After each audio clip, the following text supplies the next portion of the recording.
I'm reflecting on my thoughts about the 2021 Wimbledon. And first off, I must say that all of my favorite players, they all lost in the second round. Lesia Tsurenko withdrawn, Petra Martić lost, Ekaterina Alexandrova lost, Dana Vekic lost to the eventual finalists, which I will talk about later. Overall, not a good showing for any of my favorites in that second round. But first, I'm going to reflect on Petra Martic's first and second round matches. And I must say, when I first seen the draw and saw Petra was playing Varvara Gracheva of Russia in the first round, oh, I had a sigh of relief. She's playing against a player that she defeated before. Because, in Australian Open, she lost to a player she never played before, as well as the French Open.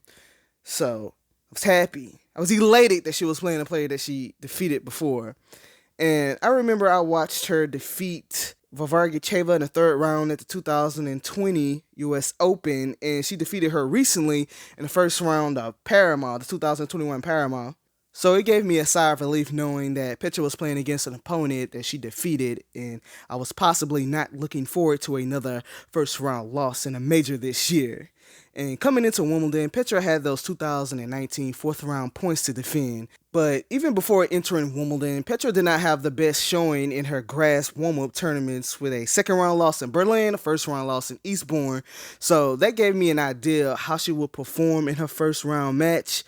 Even though she defeated Varvara Gracheva before, I knew it would still prove a difficult endeavor for her. So far this year, Petra has been performing poorly against opponents inside the top 100, which Varvara Gracheva was ranked 88, and Petra's ranking was 30 with a 26 seed ranking. And going into a first round match, even though Petra defeated this Varvara Gracheva with her 20-year-old, 12-year-old looking ass. If a woman tells you she's 20 and looks 16, she's 12. Entering the match, I knew it would be a struggle for Petra, and that's exactly what happened. It took Petra a day and a half, a match suspension delay, a rain delay, and 3 sets to knock off Varvara Gracheva, and finally making it to a second round at a major this year. And you know who was the unsung hero in Petra Martic's first round victory? Match delays played a humongous part in Petra's first round win because her first day of play, the matches ran late, which caused the match to be suspended in the middle of the second set, which Petra had the lead 4-3, and Petra lost the first set in a tiebreak 6-7. And the second set was looking to be another tightly contested set like the first, so Petra needed that match to be suspended during the second set.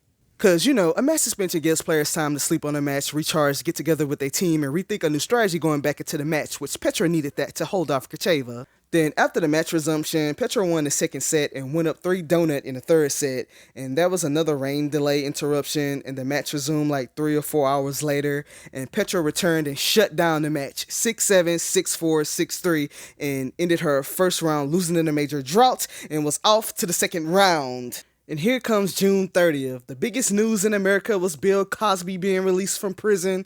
And on that same day, Petra entered her second round match against Irina Kamila Bigu. And she was ranked 79.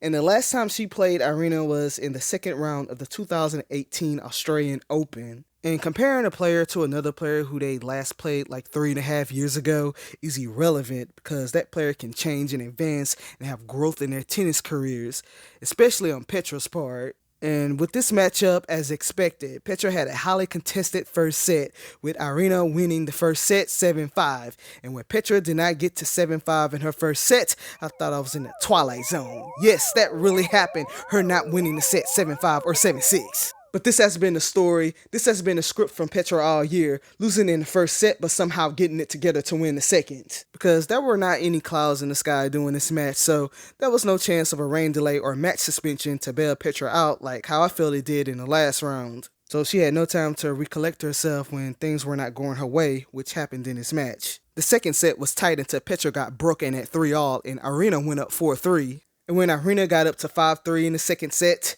I said to myself that Petra was down, but she was not out. Then at 5-4, Petra had a crucial break point, and during the rally, Petra pulled off a drop shot, and Irina came into the net, and Petra hit a lob shot over her to secure the crucial break point and tie the second set 5-all. And eventually winning the set in the second set tiebreak 7-6. Cause, Petra Martic most likely wins her sets 7-5 or 7-6. And after that hard-fought second set, in the third set, it was like Petra ran out of gas.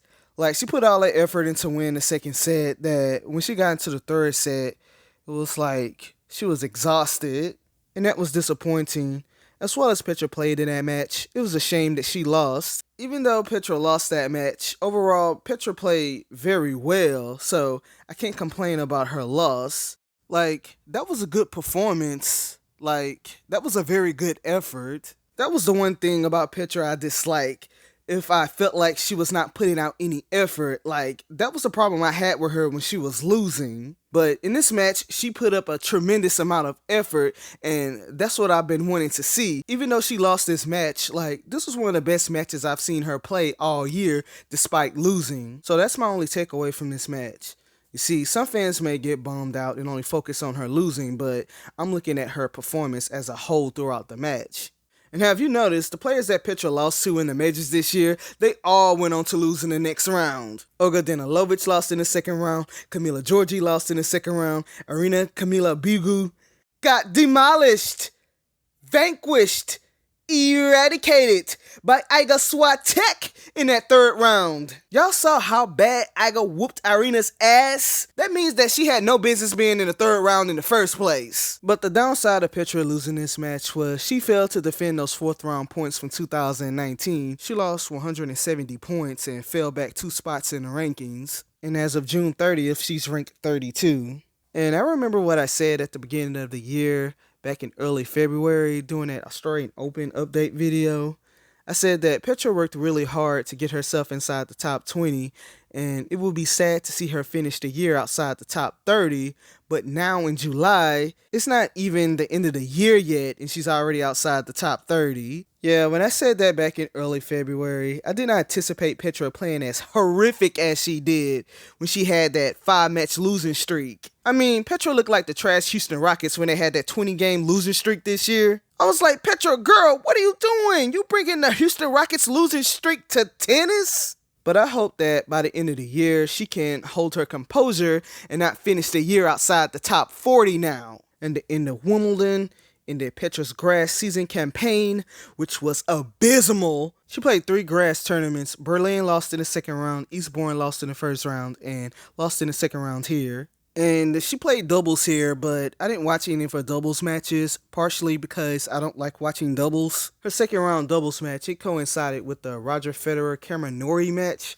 I was watching that. And I was periodically checking the live scores on her doubles match, and I'm happy I skipped out watching that doubles match because that match played out like garbage looking at the live scores. Okay, Petra and Shelby won the first set, then lost the second set tiebreak, then got mollywopped breadstick in the third set. And Petra and Shelby, if they plan on playing doubles together at the US Open, then they need to rethink their whole entire doubles strategy. Okay, because if Shelby plays another doubles match like that again with my Petra Martić, girl, when she comes back home down south, she's gonna get a cornbread, collard green, fried chicken and grits, butter biscuit, sweet tea drinking, southern hospitality beat down. I didn't even watch that match, but the mere thought of me sitting there and watching that match, that's still enough to set me off. So Petra lost in the second round in singles and doubles in Wimbledon. And moving along. And Lesia Tsurenko came through qualifying to reach the main draw, and I tuned into the match to watch Lesia play Yulia Putintseva, and Yulia is playing a completely different player, because Lesia retired yet again before her match because of her reoccurring elbow injury. After watching some of her qualification matches, I was excited and anticipating watching her play her first round match, only for her to retire again like she did at the French Open. Like 5 days prior, she posted a pic on her Instagram and she captioned it, "Feeling good." She should have captioned it, "Feeling good," but I may have to redraw for my main draw match a day before my first round match. Maybe Lesia, she needs to get with Dane Yashrimska and have Dane to hook her up with some of those steroids that she got caught and busted with, because that seems like the only thing that can help her now. Because that's all she's doing now is withdrawing from tournaments. It's like she cannot play no more than 2 or 3 matches without retiring or withdrawing from a tournament. Lesia, nothing but retirements and disappointments. That has been her story for the past 2 years now. But all I can do as a Lesia Tsurenko fan is hope for her to get healthy, and I want to be there when she finally gets her main draw win and end this drought. No, she hasn't had a main draw win since 2019. And Dana Vekic was eliminated in the second round by Lizard Man from Soul Calibur 2 looking Karolina Pliskova, which was unfortunate because I remember earlier this year I had a dream about Dana Vekic. No, not one of those kind of dreams. It was a dream that she made the semifinals here at Wimbledon. Wow. Now you know that was a dream because something like that will never happen in real life. And while Serena stands were concerned with her lightening her skin, I thought the bitch was white! God damn it! I thought the bitch was white! Fuck! it's like Serena wanting to pass Margaret Court's record is consuming her so much that Serena is transforming into her now. And Margaret Court's record remains untouched because Serena crapped out in the first round. She retired after slipping during her match and injuring her ankle. And my thoughts before Serena's match, as well as now going into the US Open, even if Serena did get past Alexandra Sasnovich in the first round, she was not going to win this tournament. Because prior to playing here, she did not play any warm-up grass tournaments. When she lost in the fourth round at the French Open, that was the last tournament that she played. Like, how did she expect to win Wimbledon without any preparation first? Even if Serena would not have slipped during that match, she still would not have made it to the final this year. I mean, Serena can't even get past players like Elena Rybakina, so it'd be impossible for her to make the final, let alone win it. And speaking of a player who wants to be a Williamson sister so bad, like I never seen a player so thirsty to be a Williamson sister like Cori Gauff. I watched her fourth round match against Angelique Kerber to see if Cori Gauff would make the quarterfinals. And the only thing I took away from that match is I miss watching Angelique Kerber's game. I mean, I named my whole entire channel after her style of tennis that she plays. And Cori Gauff, the media needs to stop overhyping and overrating this girl. Like, that's all they was doing the whole time she was there at Wimbledon. Because she's 17, they kept comparing her to Maria Sharapova and kept mentioning Maria Sharapova. Like, what does Maria Sharapova have to do with this? Because back in 2004, Maria Sharapova won Wimbledon when she was 17 years ago, and Cori Gauff is 17 and she's playing Wimbledon now. The comparison should have stopped there, but no! The media kept going on as far as to say that Cori Gauff could win Wimbledon at the age of 17 like Maria. Like that was going to happen. That's like that dream I had about Dana Vekic making the semifinals at Wimbledon. That's fantasy fairy tale stuff only happens in dreams and not in real life. When will you tennis fans get it through your peanut to call a brain and stop overrating and overhyping this chick? Y'all already overhyping this child to win 10 majors without her even winning her first one yet. And why that Naomi Osaka did not show up at Wimbledon? Why would she show up at a major she's trash at? Like in 2019, she lost in the first round to Yulia Putintseva. Yulia with a Y instead of a J, like her parents misspelt her name, Yulia Putintseva. If I was the top player and I lost in the first round to a trash player like Yulia Putintseva, I would not show up to the 2021 Wimbledon either. BLM Marxist Osaka, be honest. She knew she did not play Wimbledon because she's trash on grass and was going to get knocked out in the early rounds anyway. For me, a top player should be able to produce top results on all surfaces. And a top player like Naomi should be willing to put in the time and the effort on improving on those surfaces she's having difficulties on. But she doesn't want to do that. She wants to make up excuses talking about her mental health. Never have I ever seen a top player using poor mental health as an excuse as to why they play bad on certain surfaces. She wants to be a top player but can't handle the criticism that comes with being a top player when you're not performing at a top level. Then she brought her sad, melancholy, boo-hoo pity party over to Time magazine, talking about the same reason why she pulled out of the French Open, because of her fragile mental health. Like I said before, if Naomi cannot handle the limelight to being a professional top tennis athlete, then she needs to step aside and let another player take her spotlight. Because there's hundreds of women on the WTA tour that would gladly take her number 2 spot in the world because she can't handle the pressure of criticism from sports journalists. You cannot actively go out seeking the media attention when you're on the top of your game and use that same media to do TV commercials to bring publicity to your sponsors and your brand, because Naomi Osaka is a brand. But then shun yourself away from that same media when facing criticism. First of all, the media press is not there to support her. They are there to cover her.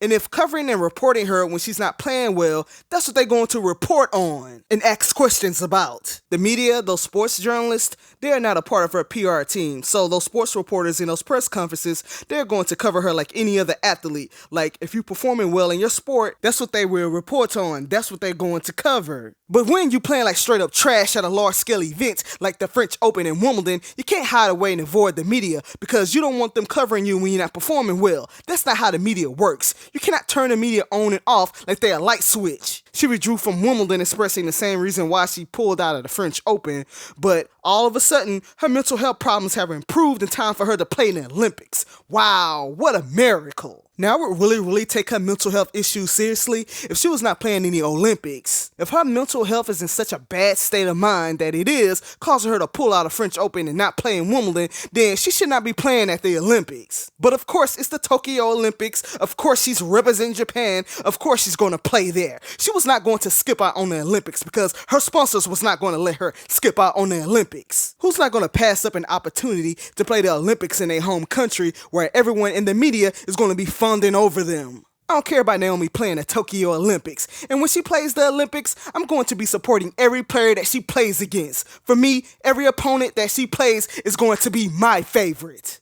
As for the final, you all honestly thought that upside down mop body shaped looking Carolina Pliskova was going to win? Two-time slam finalist runner-up loser scrub Carolina Pliskova lost in the final. Is anyone surprised? As expected, Ashley Barty came through and prevailed, like she should, being the number one player in the whole entire world. I mean, if Simona Halep can win the French Open and go on to win Wimbledon, I was sure Ashley could do it too. Because if she would have lost that final to that trash Carolina Pliskova, I would have roasted her ass all the way back to the Australian outback. And thank you 2021 Wimbledon for bringing some consistency to women's tennis with the number one player winning Wimbledon. Because that was the main complaint people had about the French Open, a unseeded player coming in and winning the whole thing. That shows inconsistency on the women's circuit. But the number one player won, so. As well on the men's tour, we had Novak Djokovic winning. No surprise there. In the big three, Novak Djokovic, Rafael Nadal, and Roger Federer have 20 Grand Slams apiece between the three of them. Like 60 Grand Slams total between three players? No wonder no other man can win any majors on the men's tour, because the same three players keep winning everything, snatching up all the slams for all the other men on tour. Then women have one unseeded player win a major, and tennis fans want to complain about that because they're so used to watching men's tennis and seeing the same three players winning every slam. And this has been my thoughts about the 2021 Wimbledon.